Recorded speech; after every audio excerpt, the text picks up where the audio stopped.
So with the digital communication system, we begin with a message signal with bandwidth B. So this is the message signal.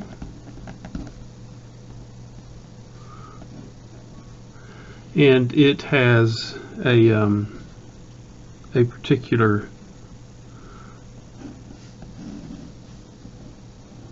spectrum. The message signal has a spectrum capital X of F, and it's got a bandwidth B. It's applied to a sampling circuit, which is controlled by a clock, which establishes the sampling rate. The sampler is controlled by a clock, which establishes the sampling rate, and the minimum sampling rate is twice the bandwidth for the message signal. This is required to successfully reconstruct the message signal from the sampled signals. The sampled signals are then applied to a quantizer that uses a certain number of bits per sample, and the quantizer rounds off the sampled values to the nearest standard values. And then these quantized levels are converted to a binary number using a certain number of bits.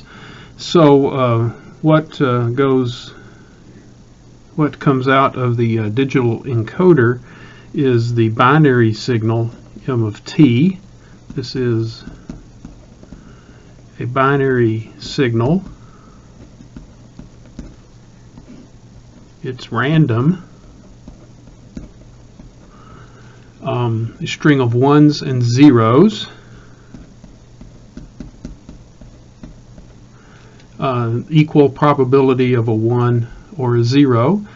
The bits proceed at a bit rate. The bit rate is equal to the sampling rate multiplied by the number of bits per sample. And so the bit rate is in bits per second. If you take the reciprocal of the bit rate, you will get the bit period. The bit period is seconds per bit. It's equal to 1 over the bit rate. So this baseband digital signal is a random string of ones and zeros.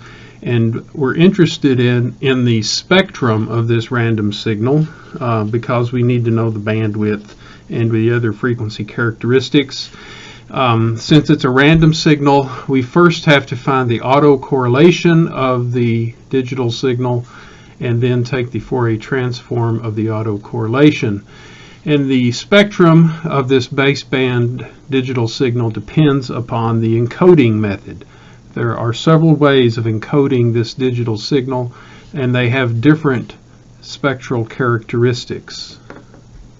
Here are several ways in which the digital signal can be encoded. The binary signal that comes out of the analog to digital conversion is a string of ones and zeros as shown along the bottom. The ones are called marks and the zeros are called spaces. The ones and the zeros, though, can be encoded electrically in several schemes. We'll look at some of these more closely, and there may be other schemes available, but these are the basic ones. The simplest coding scheme takes a logical 1 and assigns that to a positive voltage. It says 1 volt here, but that we could scale this to 3.3 volts or 5 volts or whatever the electronic system requires. But the logical 1 scales to a positive voltage here, normalized to 1 volt, and a logical 0 is assigned 0 volts. And so if for a bit equal to 1, we have a positive voltage 1 volt for the entire bit period, and for a logical 0 we have 0 volts for the entire bit period. This is called unipolar non-return to zero. That's what the NRZ is, non-return to zero. The signal does not return to zero once it goes to 1. We have some other signals that do return to zero, so we'll investigate those later. That's the simplest way to encode the binary information. With this method, there is an average value. Probability of 1 and 0 is 50%. So on average, there is a 1/2 value for the unipolar non-return to zero. If you were to encode logical ones as a positive voltage, 1 volt, let's say, for the entire bit period, and logical zeros as a negative 1 volts for the entire bit period, then this would have an average value of 0, and we will see that in its power spectral density. This is polar non-return to zero.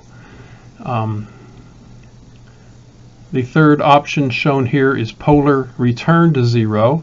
If the bit is a logical 1, then we have a +1 volt for 1/2 of the bit period, and then it returns to 0. So this is return to 0. Because the signal returns to 0 for the second half of the bit period, then a logical 1 is +1 volts and it returns to 0. A logical 0 goes to -1 volts for half a bit period, and then it returns to 0. This would also have an average value of 0. That's polar return to 0. Unipolar return to 0. Logical 1s are +1 volt for half a bit period, then returns to 0. Logical zeros are always 0. It's going to have a DC value, as we'll see when we work out its spectrum. And then this is bipolar return to 0. It is also called AMI. This is alternate mark inversion. Alternate mark inversion. So the first one, has a positive polarity, and it returns to 0 after half a bit period. The second logical one has a negative polarity, and then it returns to 0. And logical zeros remain 0, and then a 1. They alternate with the logical ones, so it goes positive again, and then the next one goes negative. That's bipolar return to 0. And Manchester non-return to 0 is another scheme. Logical 1 has a high voltage for half of the bit period, then a low voltage for the second half, and a logical 0 has a low voltage for the first half of the bit period and a high voltage for the second half. We won't look at that one in very much detail, but it's listed in the literature, so I've shown it on this page. Why do you choose one of these over the other? Well, they have certain advantages and disadvantages. Sometimes the advantage is simplicity. Other times the advantage is no DC value. And with some of these, we will be given, we can extract clock information to help in decoding the ones and the zeros. If you use perhaps unipolar non-return to 0, it may be difficult sometimes to determine if you had a single 1 or 2 ones in succession transmitted. Since there's no synchronizing information in the signal, that might be difficult to determine. With these return to 0 schemes, there can be synchronizing information extracted from the signal itself.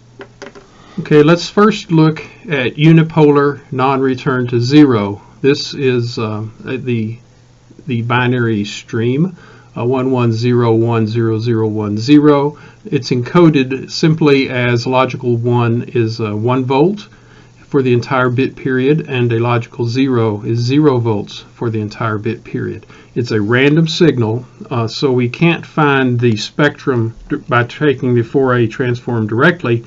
We must first find the autocorrelation function. Correlation. How many L's in correlation? I have to look that up. Just one. Sorry. Autocorrelation function. And then take the Fourier transform of the autocorrelation function to find the power spectral density.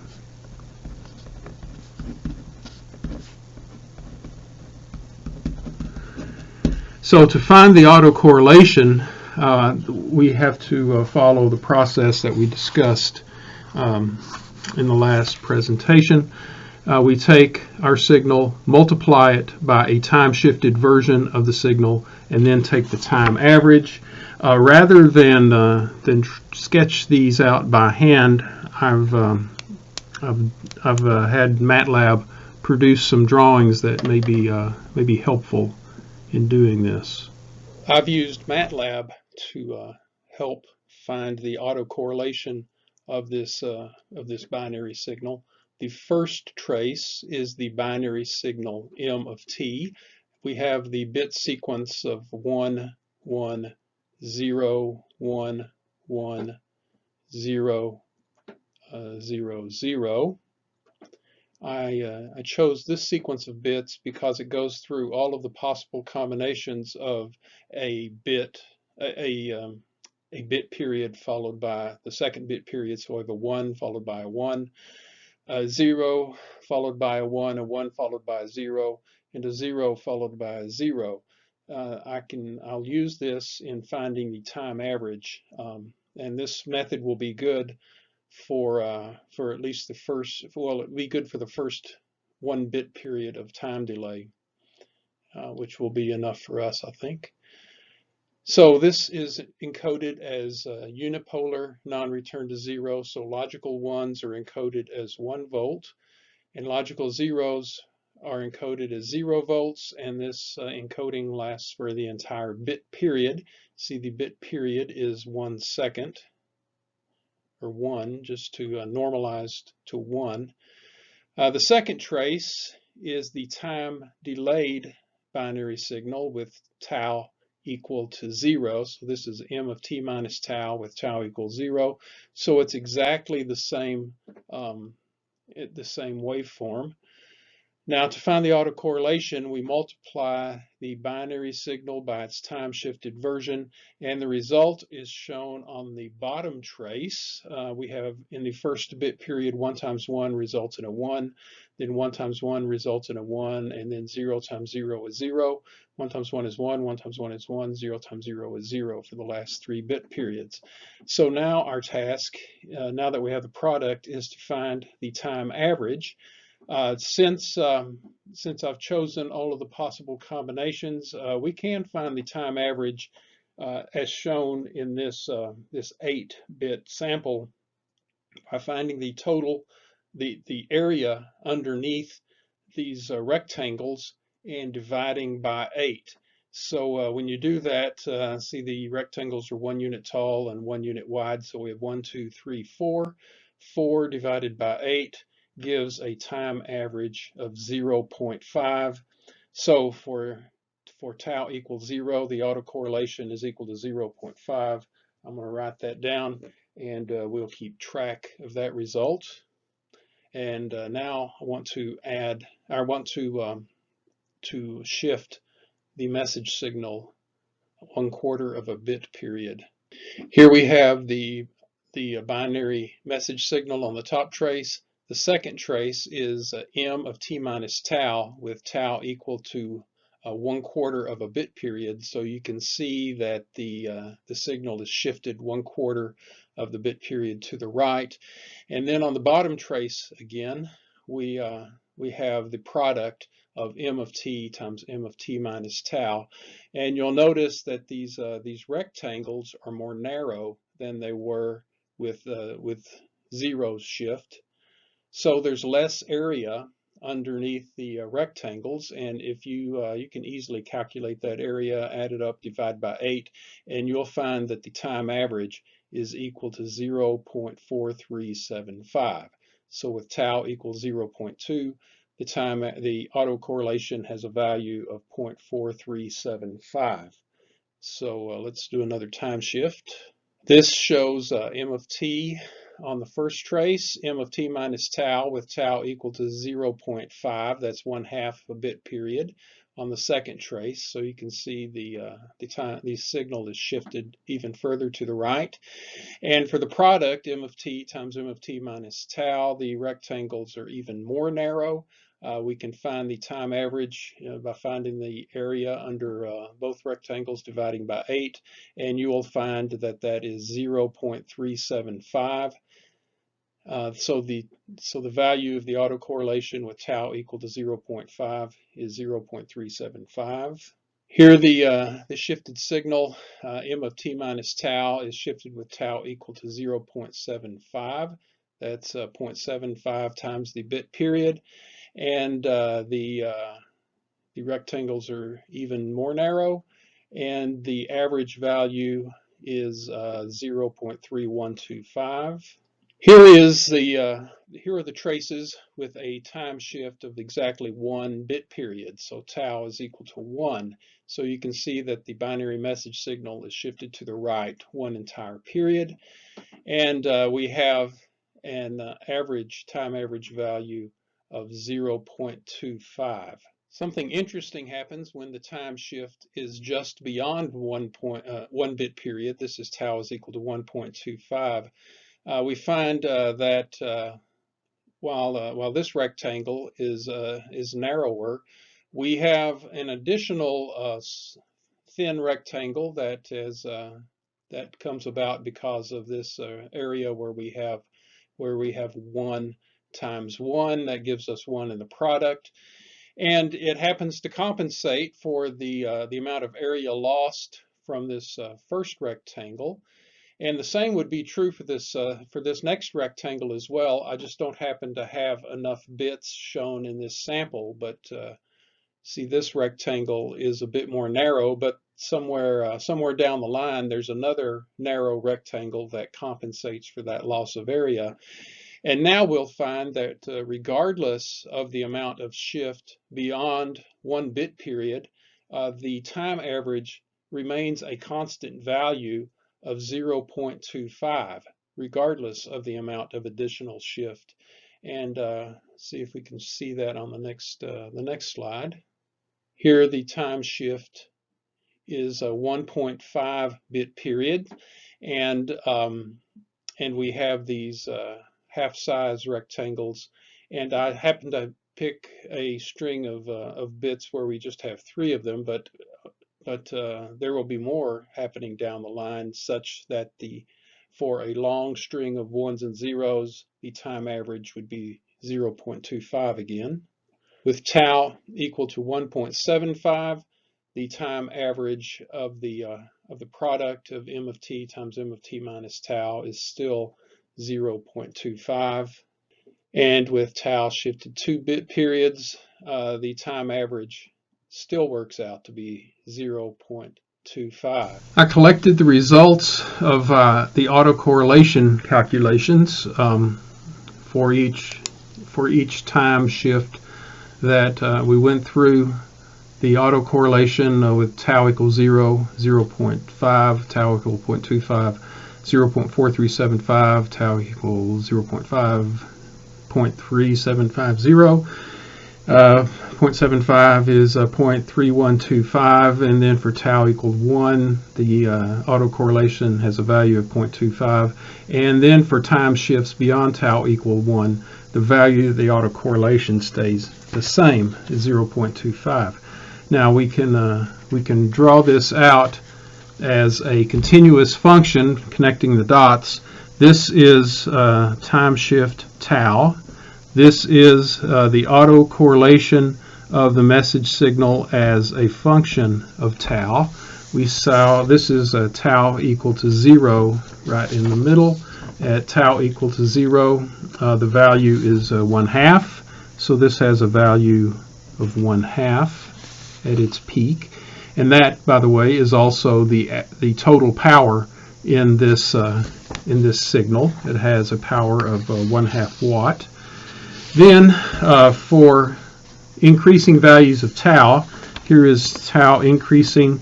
This is tau equal to 1 bit period. Right here, this is minus 1 bit period. This is 2 times the bit period. This is minus 2 times the bit period. For increasing values of tau, the autocorrelation decreases in a straight line fashion from 1/2 down to 1/4. This is a value of 1/4. And so this is, connecting the dots, this is the autocorrelation function for the unipolar non-return to 0 signal. And we can write an equation for this. We've got the autocorrelation of m as a function of tau is going to be equal to, let's start with a constant value of 1/4, and on top of that we add this triangle shape, which has itself, it has a height of 1/4, so that's 1/4 plus 1/4 times the triangle, and we have now tau divided by, and for the width of the triangle it goes from minus TB to plus TB, so that's tau divided by T with the subscript B. And this now is the autocorrelation function for the unipolar non-return to 0 signal. We can find the spectrum of this by finding the power spectral density of message signal M. It's a function of frequency. It's going to be the Fourier transform of the autocorrelation. So that's going to be the Fourier transform of this signal, 1/4 plus 1/4 triangle tau divided by TB. The Fourier transform of 1/4 is 1/4 delta F plus 1/4 is a scale factor. The Fourier transform of this triangle, it's a time scale triangle, so that's going to be TB times the Fourier transform of the triangle is sinc squared of T sub B times F, which is, we can write this power spectral density as 1/4 delta F plus TB over 4 times the sinc squared, and I can write this as F divided by 1 over T sub B. And this is going to be the power spectral density of the binary signal. Now I want to sketch the power spectral density of the unipolar non-return to 0 signal, and see, I've got the equation. I'll write the equation down again. The power spectral density of the message signal M as a function of frequency is 1/4 delta F plus TB over 4 sinc squared of F divided by 1 over TB. And this now is, we can plot the power spectral density. This is frequency F. This is frequency F equals 0 right in the middle. So we start with a delta function located at F equals 0 with a weight of 1/4. So that is this delta function.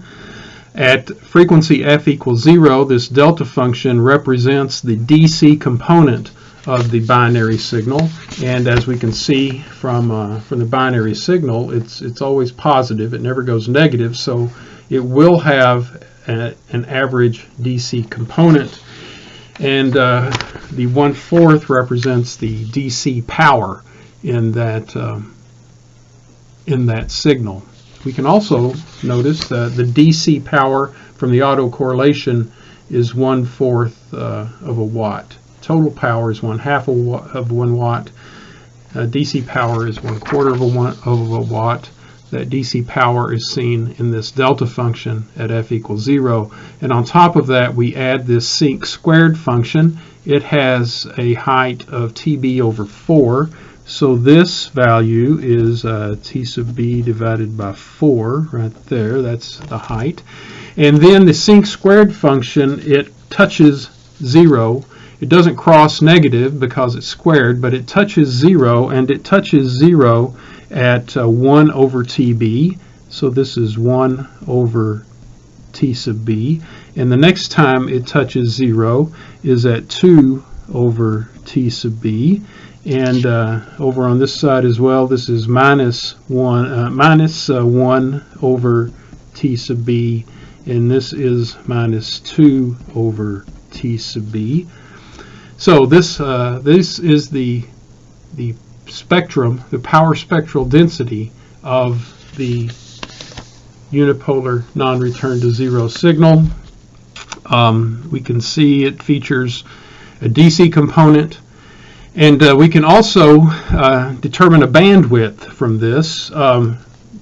Most of the power shown in this power spectral density is at a frequency less than 1 over the bit period.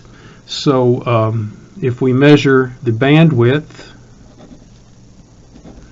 I'm going to call this bandwidth BW for bandwidth. The bandwidth to the first null is equal to 1 over the bit period, which coincidentally, if you recall, the bit period is the reciprocal of the bit rate, so the bandwidth for this digital signal is equal to the bit rate. Now let's find the autocorrelation and the power spectral density for the polar non-return to zero signal, and so bits 11010010. Logical ones are encoded as 1 volt. This is 1 volt, and logical zeros are encoded as minus 1 volt. And again, for the entire bit period, it's a non-return to zero. So we need to work on the autocorrelation to see what that function looks like, and I'll go to that page now. These are the calculations for the autocorrelation of the polar non-return to zero binary signal. The first trace is the binary message signal, which is 1 1 0 1 1 0 0 0. In this encoding, logical 1 is mapped to 1 volt plus 1 volt, and a logical 0 is mapped to minus 1 volt. Since 1s and 0s are of equal probability, the average value is going to be 0. The next trace shows the shifted version, m of t minus tau, with a time shift tau equal to 0, so it's exactly the same waveform. And the bottom trace is the product of the message signal and the shifted message signal. 1 times 1 gives 1, -1 times -1 gives 1. So the average value is obviously equal to 1. With a time shift tau equals 0.25, that's 1/4 of a bit period. So we can see that the shifted time signal is shifted a bit to the right. That leads regions where we have 1 times -1, which gives us some regions of negative area in the product. So in finding the average value, we add up the positive area, and you can add up those regions, and then you subtract the negative area in order to find the net area. And then because I've chosen this sequence of bits, we can do a calculation for the first for a delay of up to 1 bit period by taking the net area and then dividing by 8. And the net area divided by 8 gives a value of 0.75. With a time shift of 0.5 seconds, that's 1/2 bit period. Again, taking the positive area and subtracting the negative area to find the total net area under the product curve, and then dividing by 8 to find the average value. That turns out to be 0.5. The time shift tau equal to 0.5. Again, the net area divided by 8 gives an average value of 0.25. This is with the time shift of 1 bit period, and we have a positive area of 1, 2, 3 blocks, and we have a negative area of 4. 1, 2, 3, 4 blocks, a negative area of 1, 2, 3, 4 blocks. So the net area is 0. 0 divided by 8 leaves an average value of 0. When we apply tau greater than 1 bit period, interestingly, some of the positive areas get smaller, but then correspondingly there will be negative areas that will get larger, and they counteract each other in such a way that regardless of the amount of shift beyond 1.25 or beyond 1 bit period, the autocorrelation value is always going to be 0. For tau equal to 1.5, the autocorrelation is 0. Tau equal 1.75, the autocorrelation is 0. Tau equal to 2, the autocorrelation is 0. Now it's difficult to see on this trace because we don't have enough bits in this sample, but if we had a true continuous string of random ones and zeros, the average value for this autocorrelation would indeed be 0. I have collected the values from our calculations of the autocorrelation and listed them here. And now we can play connect the dots again, and we can draw a picture for the autocorrelation function. This again is time shift tau.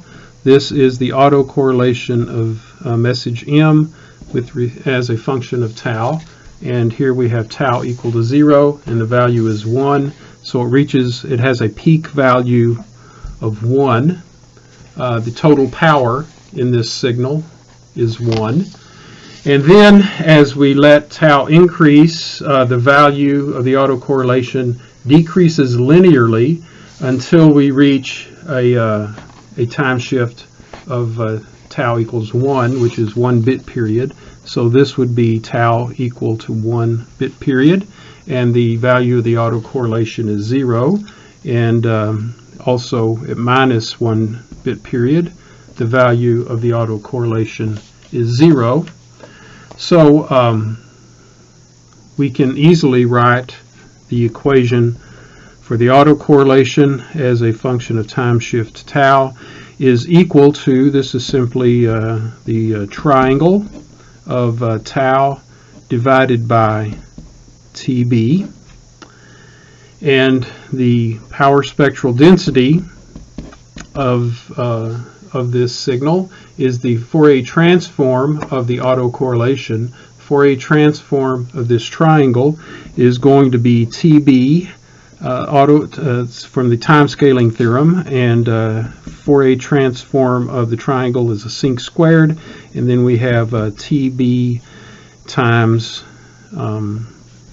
f, and I would like to write that as TB times sinc squared of f divided by 1 over TB. Okay, that's the power spectral density. Now let's sketch the power spectral density. The power spectral density is equal to TB times the sinc squared of f divided by 1 over TB. This is frequency f. This is f equals 0 right in the middle. It's a sinc squared with a height of TB, so this value is equal to TB. And And then the sync squared touches 0 at this spot, which is equal to 1 over TB. So it has the first touching the first null at 1 over TB, has the next at 2 over TB, and it has one on this side at minus 1 over TB, and this one is at minus 2 over TB. We can see that we do not have a delta function anywhere. Since there is no delta function at f equals 0, this signal has no DC component. It has a DC value of 0, is what exactly as we can see from the time trace. And we can determine the bandwidth, measured again over positive frequencies, from 0 out to the first null. So the bandwidth is equal to 1 over TB. And since the bit period is the reciprocal of the bit rate, the bandwidth is going to be equal to the bit rate of this binary signal. Now let's consider the unipolar return to 0 signal. We have the same bit stream 11010010, but in unipolar return to 0, logical ones are shown as plus 1 volt for 1/2 a bit period. So this is just 1/2 a bit period. And for the second half of the bit period, the signal returns back to 0. That's why it's called a return to 0 signal. So logical 1, again, 1 for the first half of the bit period, then 0 for the second half. Logical zeros are always 0 volts. Logical 1, 1 volt, and then it drops down to 0, then 0, 0, and then another 1 and a 0. So we want to find the autocorrelation, and then after the autocorrelation, the power spectral density. These are the calculations for the autocorrelation of the unipolar return to 0 signal. Here is the binary signal M of t. We have 1, 1, 0, 1, 1, 0, 0, 0. Logical ones are encoded as 1 volt for 1/2 bit period, and the second half of the bit period is 0. Logical zeros are always 0 volts, so this will have a DC average value. Second trace is the time-shifted version with tau equal to 0, so it's exactly the same line. And then when we do the product, we multiply the two together. We get 1 times 1 gives 1, and 0 times 0 gives 0 in all of these places. And we can find the average value for this in this case by taking the total area. It's all positive. It's going to be 1/2, 1/2, 1/2, 1/2. That's a total of 2 divided by 8 gives an average value of 1/4, 0.250. This is time shift tau equal to 0.25, 1/4 of a bit period, and the rectangles in the product area are half the size as they were with tau equal to 0. So the average value is 1/8, 0.1250. Here is the situation with the time delay equal to 1/2 bit period. In this case, all the regions where the message signal is a 1 corresponds to a region where the shifted message signal is a 0. Either that or we're multiplying 0 times 0. So the product is always 0, and the time average is thus always 0. With increased time delay, this is tau equal to 0.75. This is 3/4 of a bit period. We get more overlap of the 1 regions, so we get some positive area, and it turns out that the average value is 0.0625 again. With tau equal to 1 bit period, we have full regions, the full width regions where the signal is equal to 1 overlapping. So at least when we have a 1 bit followed by a 1 bit. The average value is going to be 0.1250. With time delay beyond 1 bit period, this is 1.25 bit periods, we have area and positive area, and the average value works out to be 0.0625 again. With a time shift of 1.5 bit periods, again, all of the 1 regions line up with 0 regions in the shifted version, so the time average again is 0. With increased time shift, this is 1.75 bit periods. We have positive regions, and the time average again works out to be 0.0625. With a time shift tau equal to 2 bit periods, the average value works out to be 0.1250. So this is following a pattern, and I'll illustrate that pattern when I connect the dots and draw the autocorrelation function. Here are the autocorrelation calculations collected together for the unipolar return to 0 signal for each value of tau, the corresponding value of the autocorrelation, and when we draw this out, this is the kind of signal we get. This is tau.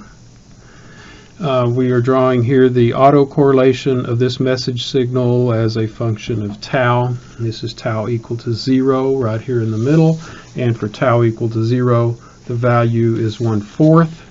This is 1/4 is its peak value. And then as tau increases, the value of the autocorrelation drops in a straight line fashion. And then when we get to 1/2 a bit period, the autocorrelation value is 0.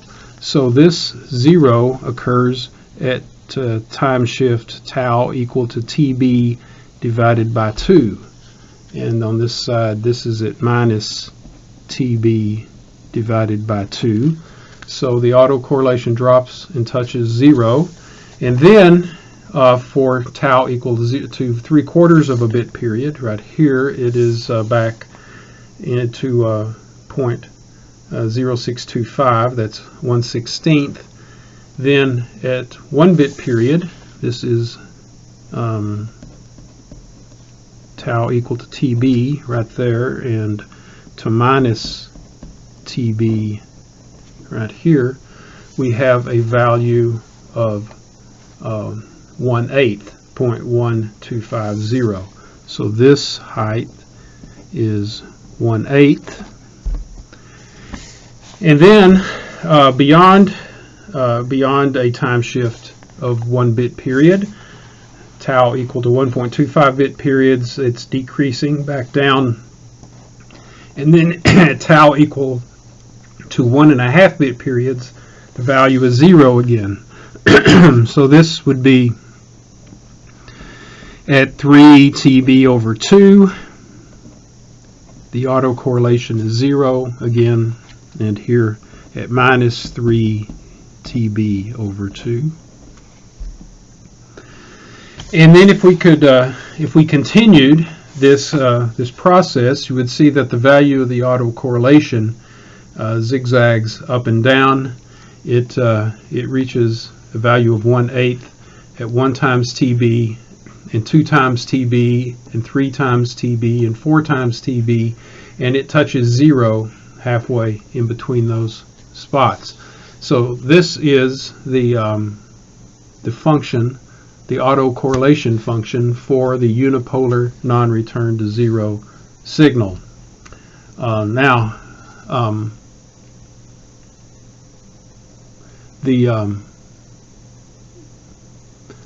We can write an equation for this using triangles. Imagine we have a series of triangles that have a height of 1/8. That gives us all of these triangles. And for the triangle right in the middle, we need to add on top of a short triangle, we need to add a second short triangles so that the total height is equal to 1/8 plus 1/8 to give 1/4. So we have a sequence of triangles with a height of 1/8, and then we add an additional triangle in the middle with a height of 1/8.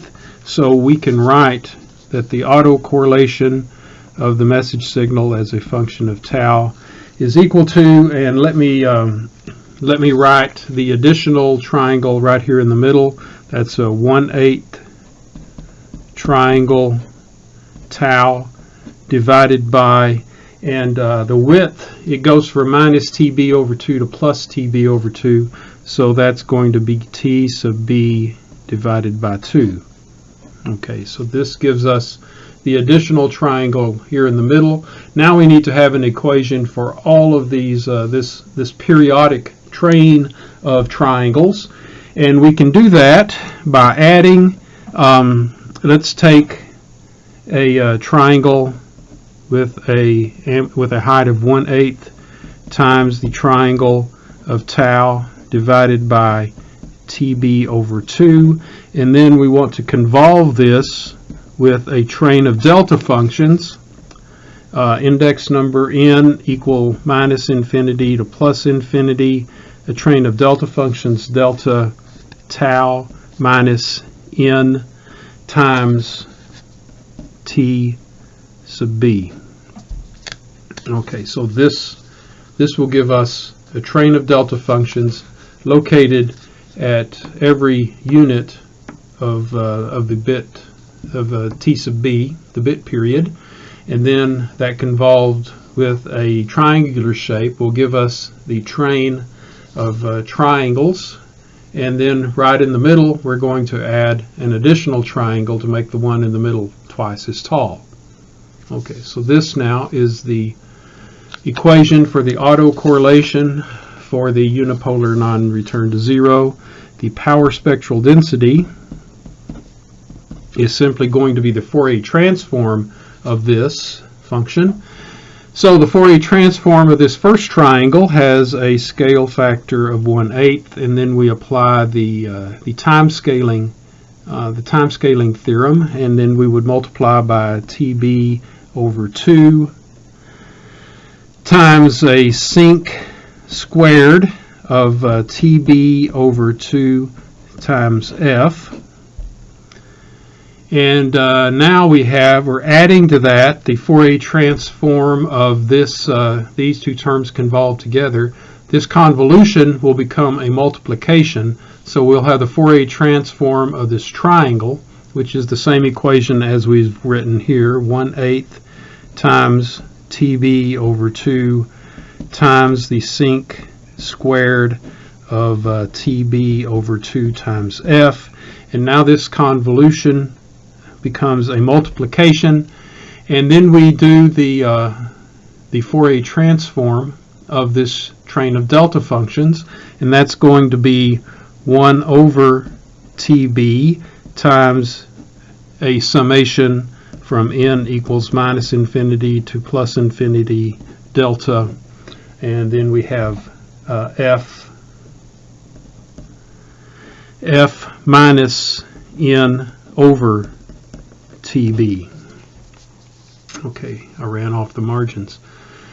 So let me rewrite this. The power spectral density as a function of frequency. We have TB divided by 16 times the sinc squared, and I want to write this as F divided by 2 over TB plus this TB cancels that TB, and we have a 1 over 16 times the sinc squared of F divided by 2 over TB, and then that's multiplying a train of delta functions, n equals minus infinity to plus infinity, delta of F minus n divided by TB. Now I want to plot this power spectral density, and I took some time to write down the equation so you don't have to watch me do that again. You'll notice the first thing, we can do this sinc function. Again, let's see, this is frequency f. This is f equals 0 right in the middle. This sinc squared function has a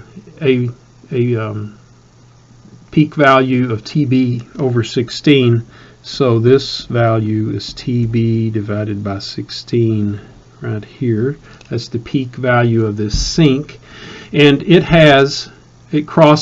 touches 0. The sinc squared touches 0 at 2 over TB. See, this is 1 over TB. This would be 2 over TB.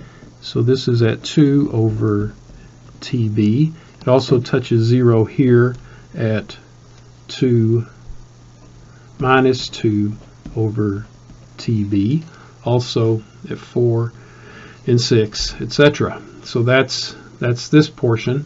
This next portion is we've got this sinc function that is multiplying a train of delta functions. So when we multiply a delta function by a continuous function, that the value of this continuous function gives us the weight factor for each of these delta functions.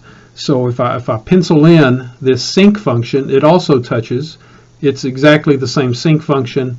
It's got a peak value at f equals 0 of 1/16. So here its peak value is 1 over 16, and this sinc squared signal is going to take this kind of shape. It'll touch 0 there, and then it'll touch 0 here again, and also on this side touches 0, touches 0 again. So this dashed line is this 1/16 sinc squared f divided by 2 over TB. That will give us this dashed line. So this part of the function is the dashed line, and then that multiplies this train of delta functions. So let's see what this train of delta functions is. For n equals 0, we have delta f.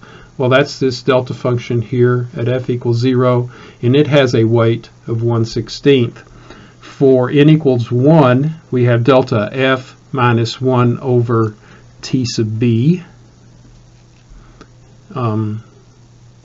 And that's going to be a delta function here at 1 over t sub b.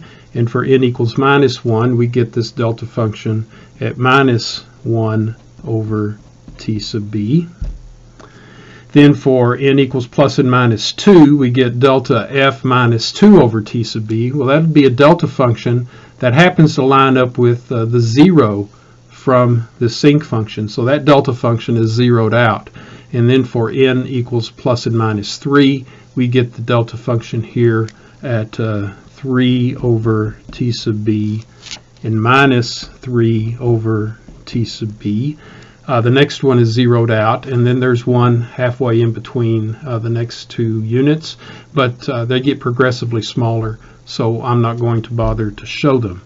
So this is the power spectral density for the unipolar return to 0. Now, it has a DC component, and that may not be a good thing. Depending upon the circumstances, you may not want to have a signal with a DC component, but this one happens to have one. But interestingly enough, it's got a delta function. It's got power in the signal represented by this delta function at exactly 1 over the bit period. So this is exactly at the bit rate.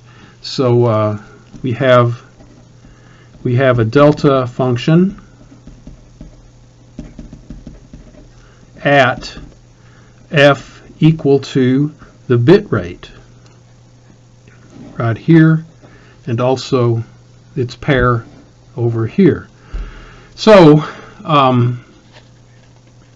it seems conceivable now that we can tune in to this frequency with a bandpass filter, and we can then generate from this this portion of the signal, we can generate a synchronizing clock signal to help in decoding the binary signal. So use a bandpass filter centered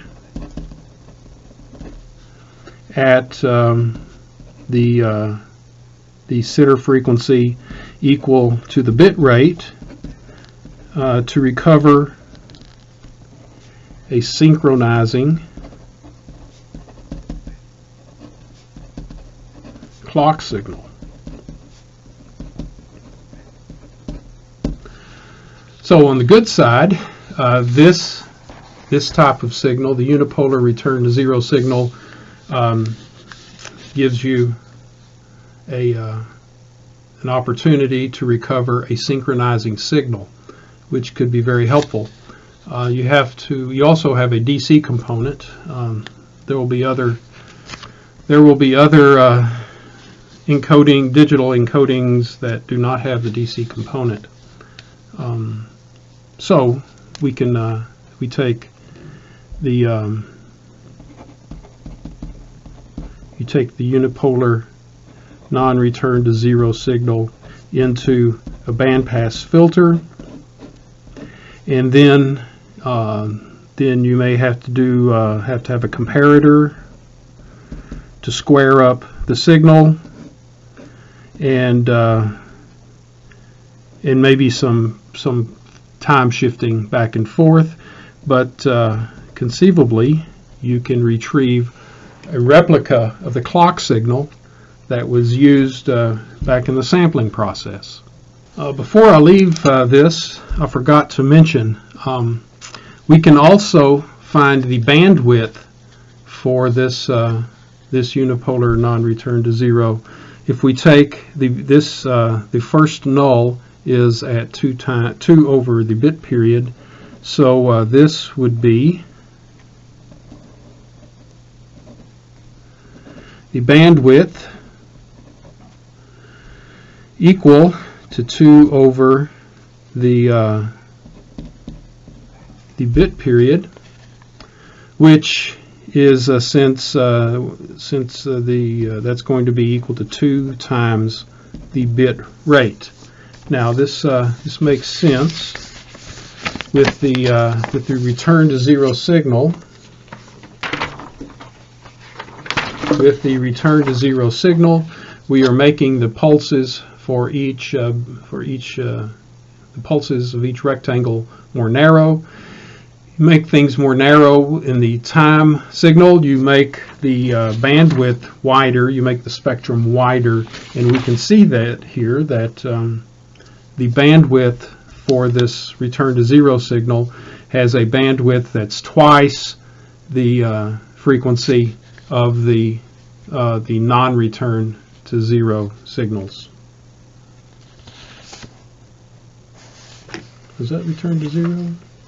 No, I'm sorry. The bandwidth, yes, the bandwidth for this unipolar return to zero is twice the bandwidth for the previous signals we looked at, which had a wider pulse.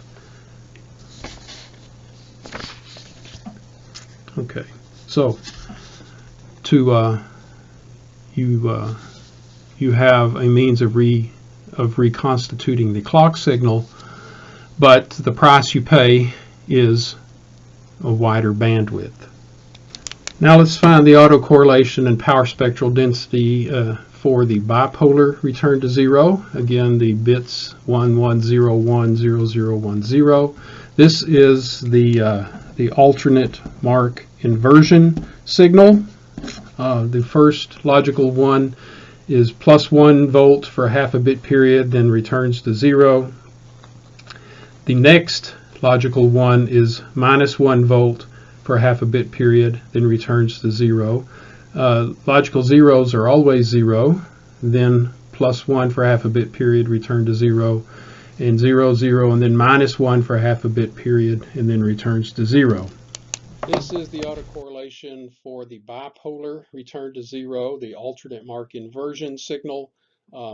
Again, the binary message signal in the top trace, we have 1, 1, 0, 1, 1, 0, 0, 0.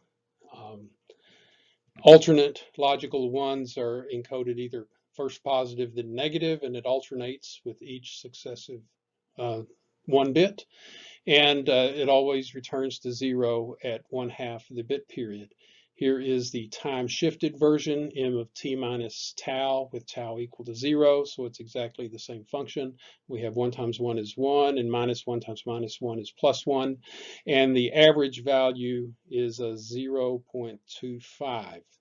With a time shift of 1/4 of a bit period, the overlap areas are smaller, so the average value is now 0.1250. With a shift of 1/2 bit period, the ones and zeros all line up, so the product is always 0 and the time average is always 0. With a time shift of 3/4 of a bit period, we have the situation where we now have positive ones and -1 regions lining up to give negative area. And the autocorrelation value is, the average value is now negative. This is a negative 0.0625. With a time shift of 1 bit period, the ones and the -1s entirely line up, and the average value is -0.1250. A time shift of 1.25 bit periods leads to more narrow boxes and a time average of -0.0625. With the time shift of 1.5 bit periods, again, the ones and the zeros all line up so that the time average of the product is equal to 0 again. This is a time shift of 1.75 bit periods, and you can see we've got some negative area here. What we can't see, because we have a limited number of bits, if we had more of them shown, you would see somewhere else along the line a region of positive area that would offset this negative area, and the time average is still going to be 0. This is a bit period of a shift of 2 bit periods. We've got this negative area, and what we don't see, because we don't have enough bits in our stream of bits, somewhere down the line there will be a positive area exactly to counteract this, and the average value will remain 0. I collected the results from the autocorrelation calculations, and for each time shift tau, I've got the corresponding value of the autocorrelation, and now we connect the dots, and in doing so, this is what the autocorrelation function looks like. This is tau. This is the autocorrelation of the message signal as a function of tau. Here is tau equal to 0. For tau equals 0, the value is 0.25, so this is 1/4. And then it slopes down linearly and touches 0 at tau equal to 1/2 a bit period. That will be right here. This is at TB over 2. And this is at minus TB over 2. Then for continued shift, we get this negative value of 0.0625, and then at a shift of 1 bit period, tau equals 1, we get minus 1/8. So this is at this point is at TB, and this value is minus 1/8, and this is at minus TB, and the value is at minus 1/8 again. Then for additional shift, it goes to minus 0.625, and then it's back to 0 at 1.5 times the bit period, which would be right here. This is 3 times the bit period divided by 2. It's right there. This is minus 3 times the bit period divided by 2, right there, and it's back to 0. So this shape is the autocorrelation for this alternate mark inversion bipolar return to 0 signal. We can write the equation. Let me write the equation in this way. This is simply a triangle. That's the easy part to write. This is the autocorrelation of the signal M as a function of tau. We've got a triangle with a height of 1/4, and it's tau, and it goes from minus TB over 2 to plus TB over 2. So this is tau divided by TB over 2. That gives us this triangle in the middle. And now I've got a pair of triangles. Let me describe this as a triangle with a height of 1/8, and it's triangle tau, and it also has a width. It goes 1/2 a bit period on each side. So this is TB over 2. And let me convolve this triangular shape. We're going to convolve that with a pair of delta functions. And since it's negative, I think, let me revise this and put the negative sign right there. So we've got this negative triangle in the middle, and then we're going to replicate that at delta tau minus TB. That would be a delta function shifted to the right. And then we add to that a delta function tau plus TB.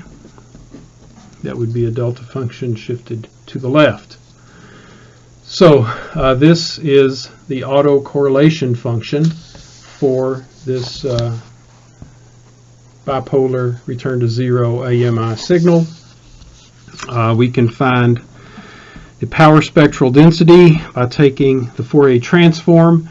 For the first term, that's pretty easy. We've got a scale of 1/4. Then the time scale theorem gives us 2 divided by TB, and then we have a sinc squared of no, I've got that upside down. Never mind. This is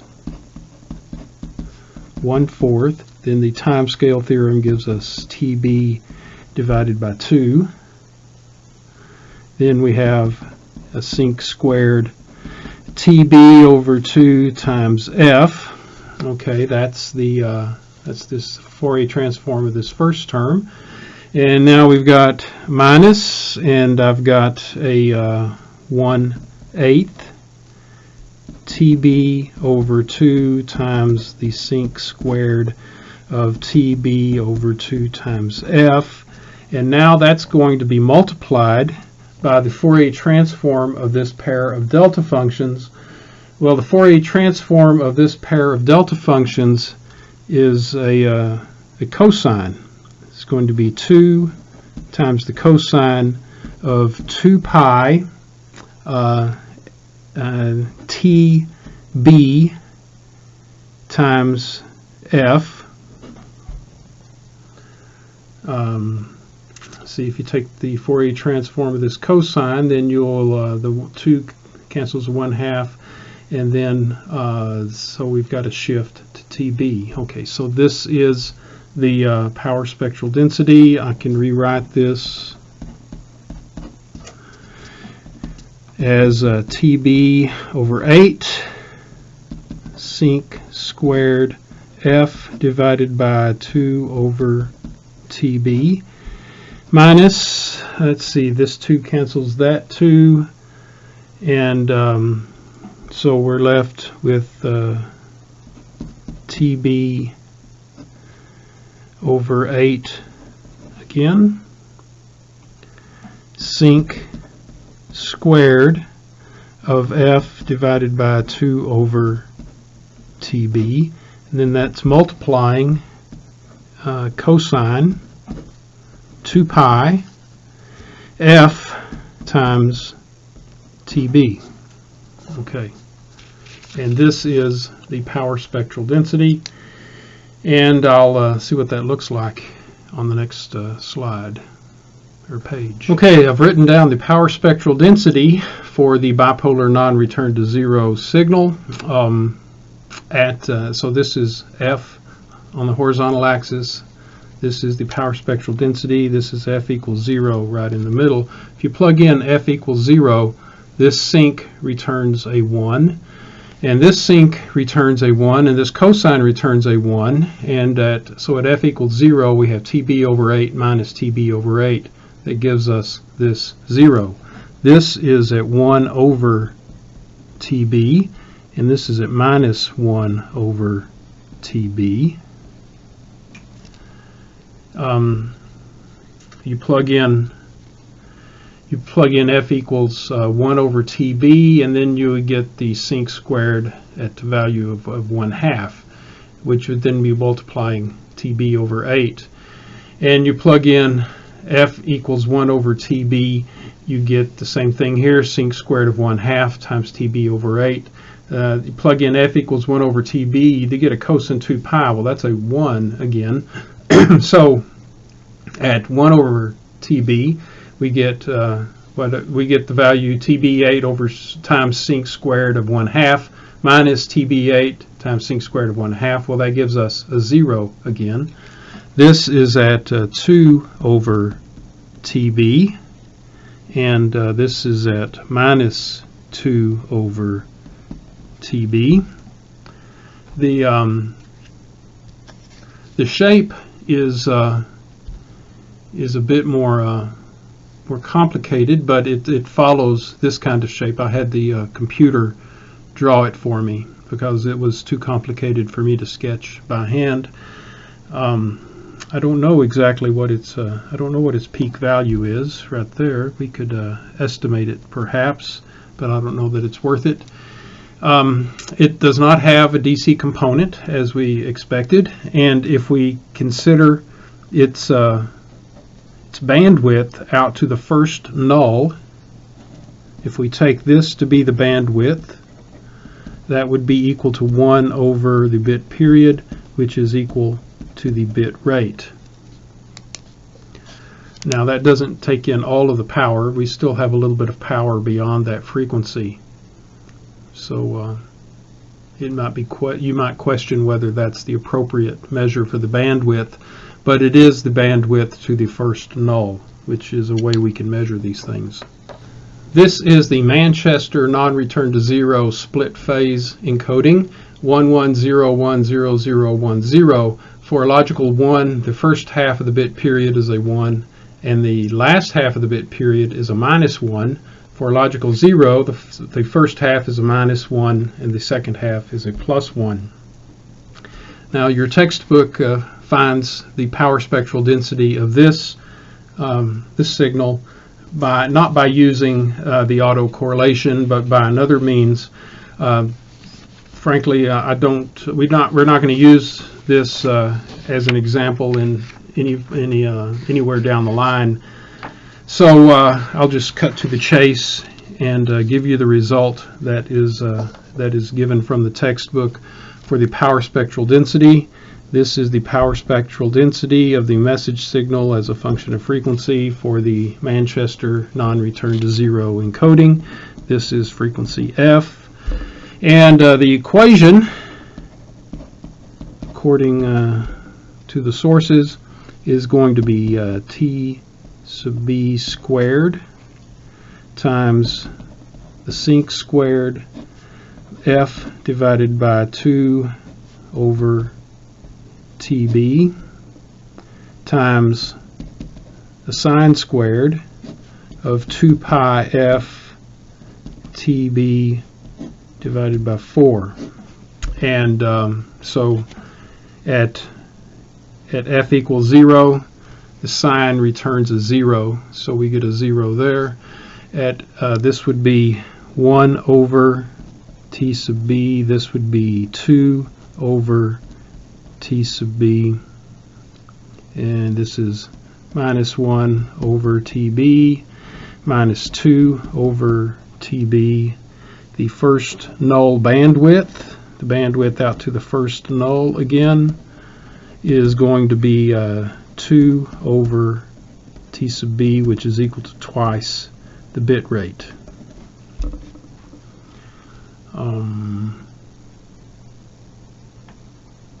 Okay, we'll just accept this as a result, since I don't plan to use it in any of the examples coming up. Here is a summary of the results for the autocorrelation and the power spectral density for all of these systems. And these equations match the equations that are on the other pages. The difference is that for these more general results, instead of using 0 and 1 volt, these equations use, for example, for the unipolar non-return to 0, it's 0 and a volts. So when you do that, you get this a squared term in both the autocorrelation and the power spectral density. And similarly, for the polar non-return to 0, this would be a, and this would be minus a, and this would be a and 0, a and 0, and this is minus a here, and this would be a and minus a and minus a. Okay, so these results are a little bit more general in that it gives you a value for the amplitude. We worked out our examples with an amplitude equal to 1 because it was a bit simpler to do that. Saved a few pen strokes. And keeping up with an a squared on occasion. Now I did notice, I think, see we've got autocorrelation function of tau, power spectral density function of f, autocorrelation function of tau, power spectral density f, autocorrelation tau. Power spectral density is a function of f, but see that tau right there, that should be an f right there. And I'll try to go back and fix this document before I post it on Blackboard. Tau, f, and then f. Okay.